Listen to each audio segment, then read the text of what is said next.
okra at talbos ng kamuti.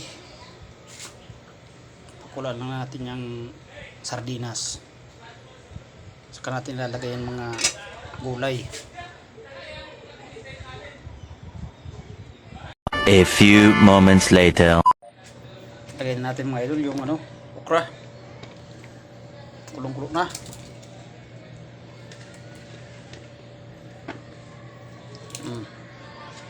Palangin natin sila sa sardinas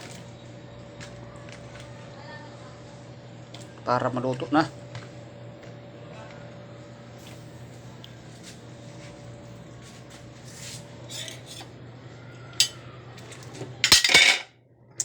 Nahulog pang ko.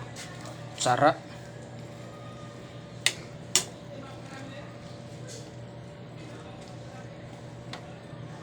Kaunting oras. Luto na yan. Oh my God! Wow!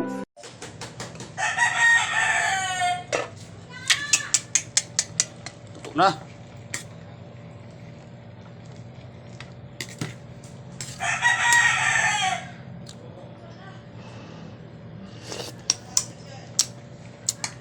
Shout out nga pala dun sa mga masasarap ang ulam.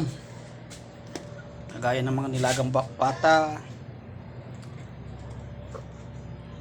nilagang baboy, nilagang limpo.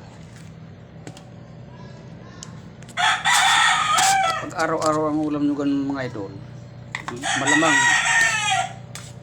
mabilis tayong matudas niyan.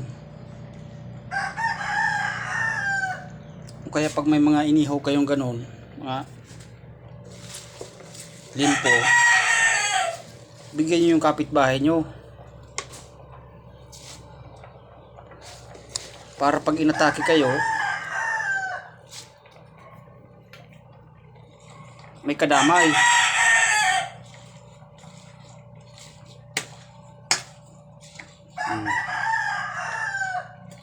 O kaya paunahin nyo muna pakainin yung kapitbahay nyo para pag inatake, di huwag na kayong kumain doon sa inihaw nyo.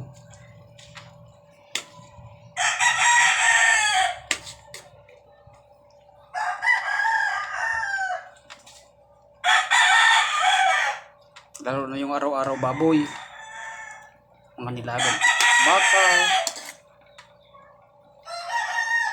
mga bulalo, mga papaitan.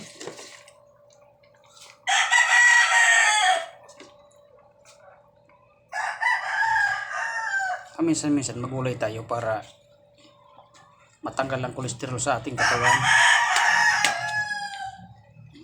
Kagaya nito, simpleng luto pero masarap. Simpleng ulam.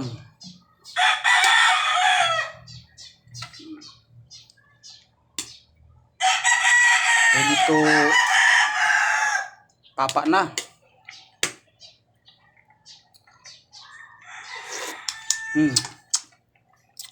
Itams.